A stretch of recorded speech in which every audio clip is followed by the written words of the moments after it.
Dito pa ako sa Manila. Dali, dito pa ako nagtatrabaho. Hmm. Ilan taon na po kayo?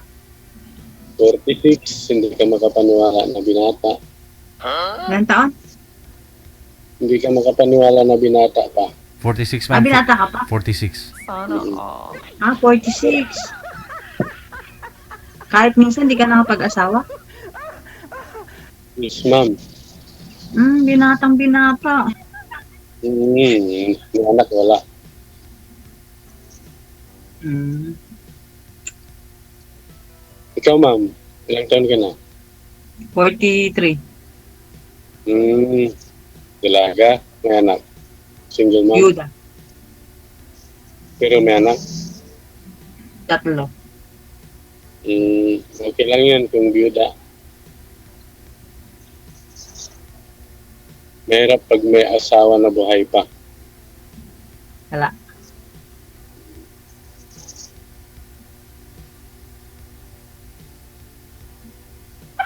Saan po kayo sa Saan po kayo sa Pilipinas? Bulacan. Saan sa Bulacan? Baliwag. Layo pala. Malayo. Minilak lang, di ba? Oo. Oo, isang sakay lang yun. Sumakay ka ng Baliwag Transit. Sakay lang ho ba? Hindi pa ako nakapunta kasi. Saan ka dito sa Maynila, sir? Pag nakapunta ka, sabi mo malapit lang pala. Saan ka po dito sa Maynila, sir? Sa Rincon. Saan daw? Lugar po? Anong city ka dito? Rincon sa Malinta. Malinta, bago papunta. Ayun pa pala eh. Isang sakay. Dalawang sakay. Kuya, ba't sa edad mo 46 di ka nag-asawa?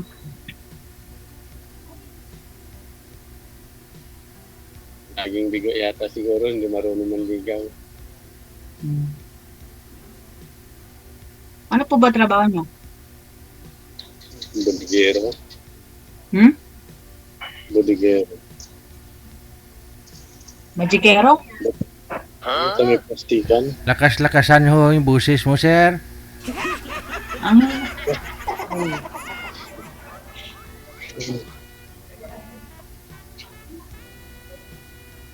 Pagawahan. Paggawa ng plastik.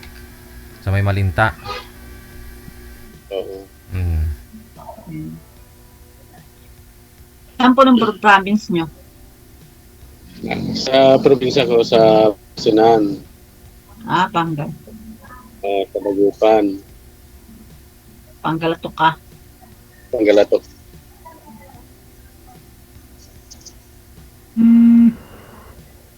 Saan ka? Nasa ibang Ayan, may collar na si girl. Nasa ibang bansa ka? Baka di na tayo Wala kang boses.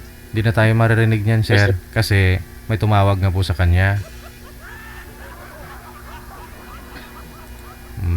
Wala na. Nasa ibang bansa ka? Qatar.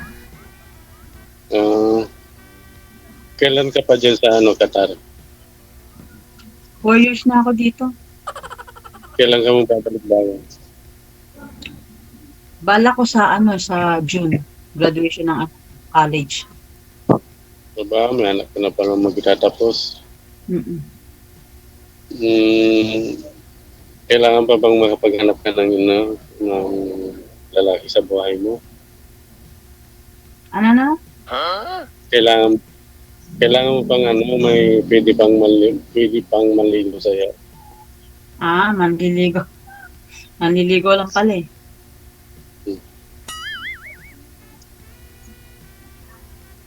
Sakaling manligaw, may pag-asa ba? Alam ko nung pag-asa sa Quezon City yun, di ba? Hindi, tinatanong. Manligaw ba? Ako, Pag-asa lang pala eh. may pag-asa. Nasa pag-uusap ba?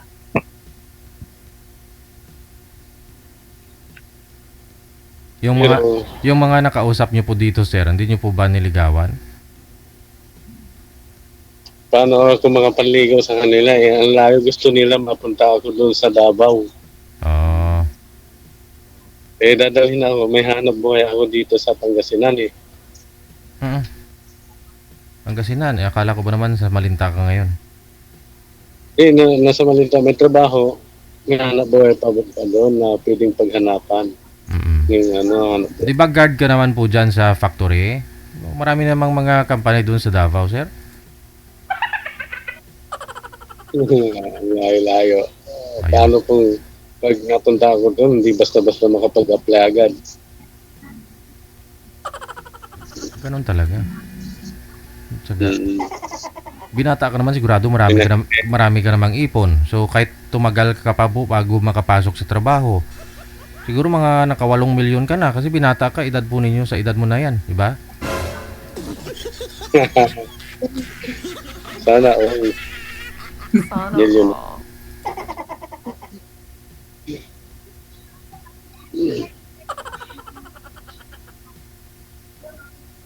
Yung flashlight sa likod mo, sir, masakit sa mata. Takpan nyo po, sir, takpan. Bakit kasi flashlight? Wala po bang ilaw dyan? Solar, oh, walang ilaw dito sa street light. Pag namatay yan, wala ang dilim. Ay, Dilim dito. mm, Solar yan kasi gamit.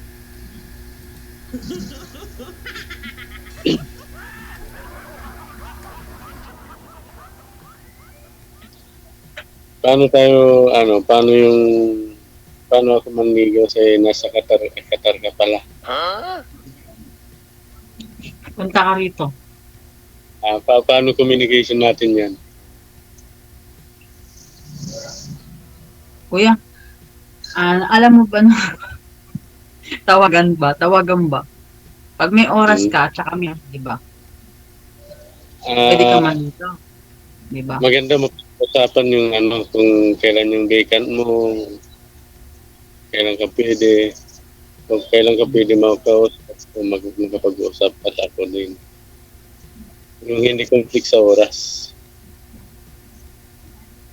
Pag ganito naman, pag walang Ramadan o kaya hindi mo kami masyadong busy. Tulad nyo yun, hindi masyadong busy. Alas 9, mag-alas 3, mag-alas 4 dito. by the way, anong kinasawi po, kinamatay ng asawa niyo, ma'am? Natake po sa puso. Yun lang. Sir, hindi ka kinakabahan? Ay, nunal si ma'am, oh. Baka matubulog ka sa kanya. Matakot. Pangalawa ka pa lang naman.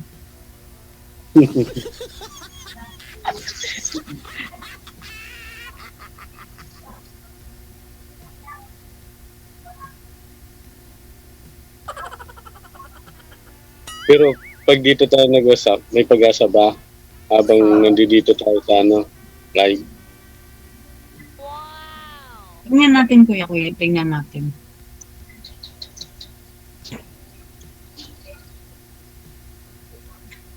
Ayun, no? May mga ganyang mga ngiti.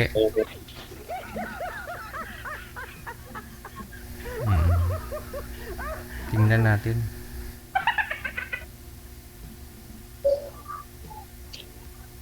Kailan pa ako kayo huling nagka-girlfriend, sir? Anong taon? Matagal na yun. Nung nasa 30 years old ako. Oo. Takpan niyo po yung ilaw kasi masakit. O di kayo po yung cellphone po ninyo, ilihis. Huwag po itapat sa likod mo yung Yan, ganon. Pwede na.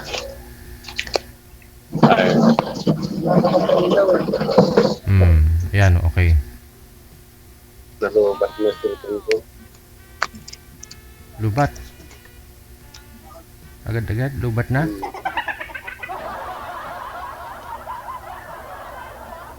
Ganun pa rin.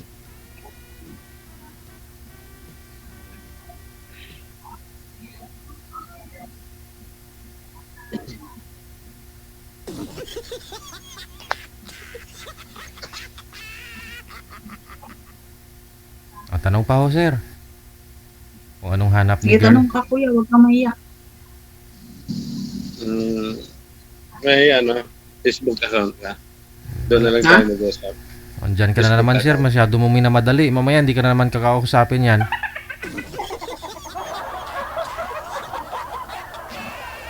Nga. Natural, may Facebook talaga yan. Para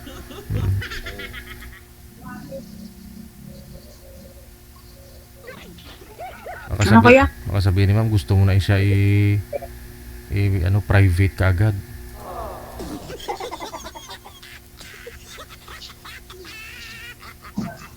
Nahiya ka yata, may mga tao sa likod. May babae? kaya na ako. Ay, Oo, kaya pala hindi ka nakakapag-asawa, mahihain ka pa lang.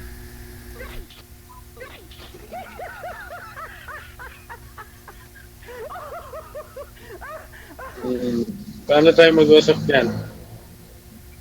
nag-uusap na po kayo sir.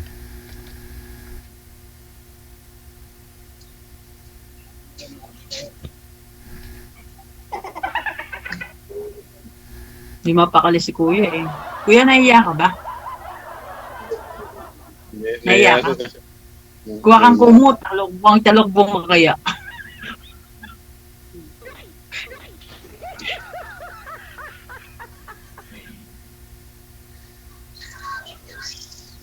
Hindi ako makapagsalita. Sa ano na lang, messenger, pwede. Wala pa kami messenger dito, may na messenger namin dito. Mm, Walang signal. ibigay ko lang yung number ko sa'yo, mamaya. Sa tawagan mo na lang ako. Gastos yun sir sa number. Connected na nga po kayo dito sa Imo eh. Ginawa namin talaga tong hotline, yung Imo, kasi apps to. Para dito na po kayo mag-usap. Kasi tulad po niyan, di available kay ma'am yung yung messenger. Oh. So kung number naman yung tawagan niya po sa iyo, abay, mauubusan si ma'am ng pera niyan. Oh. Hindi pa nga tayo eh, kinakasusan na kita ng pera. Mm-mm. Dapat pagka ganun po na malayo si ma'am, ikaw yung mag-i-effort, ikaw ang gagastos. Magmumunan ka ba, sir? Oo. Kasi, busy ka pala sa trabaho eh. Hindi po siya busy, sir. Sabi niya po kanina, okay po pag ganitong oras. Itong oras po, okay po siya. Kung Ramadan lang naman daw po siya busy. Mm-mm.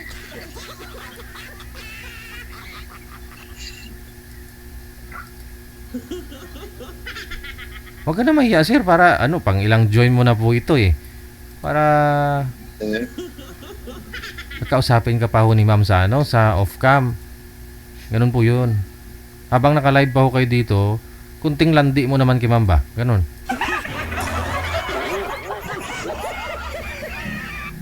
Para mamaya pag off-cam, masaya yun kausap pa. Sige, entertain ko nga. Pero kung mahihain ka, ayaw ng mga OFW ng ganyan, ng boring. Ayaw nila ng ganun. Boring na nga sila dun sa abroad. Makipag-usap pa dun sa mahihain. Ay, wag na. Yun nga.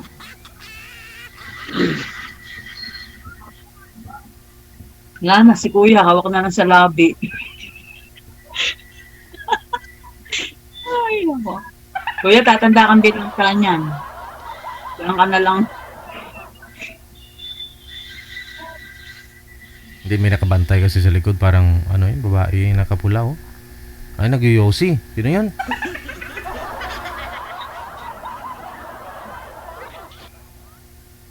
Ano po yan, sir, mga empleyado?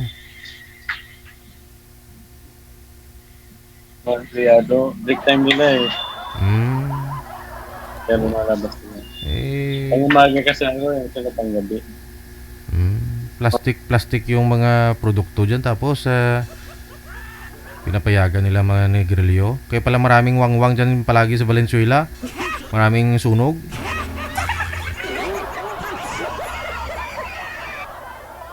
Oo nga.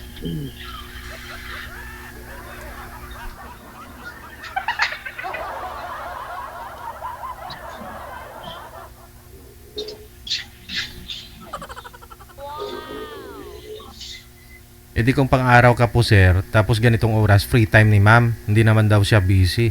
So pag nasa bahay na po kayo niyan, ganitong oras, pwede na po kayo magtawagan. Hmm. Kung nakauwi ka na, ganun. Itudo mo na yan para makatikim ka na ng himaya. Okay. Yeah, ito na lang gagamitin natin na account. Opo. Ito na yun. Anong pangalan mo ba? Lisa po, Lisa. Ha? Lisa. Nisa? N-E-Z-A? Lisa.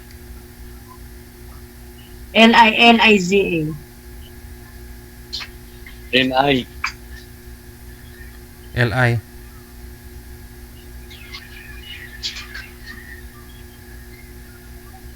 Itong June na 2025 ka, okay? Ay, hindi, 2024. June 2024. Yeah, 2025 na yan eh. 2020. Itong June na taon na to. Ah.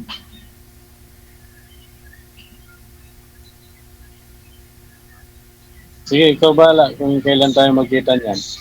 Ayun. Sana. Kita agad eh, no? Oo. Kuya, ngayon yan, di ka makapagsalita eh. Dahil lalo na pag nagkita pa tayo, baka naman magtalokbong ka ng kumot niyan. Mm.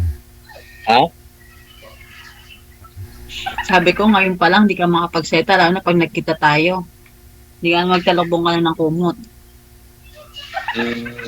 Siguro, lalakas na ang loob ko kasi magkita tayo ng check na.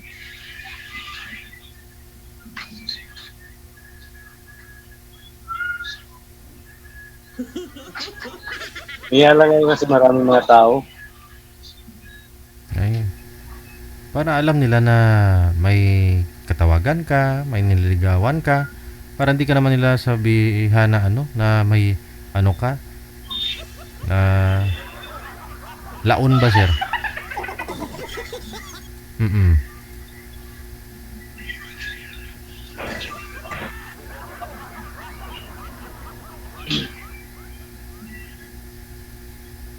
Sige na, babay.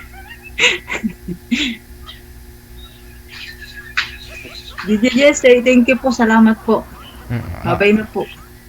Asahan ko ma'am na mag-usap ako kayo sa off-cam ma'am ha? Inshallah. Sa dito lang sa DG, sa linya na to. Oo. Sa Sige na po, babay. Salamat. Kasi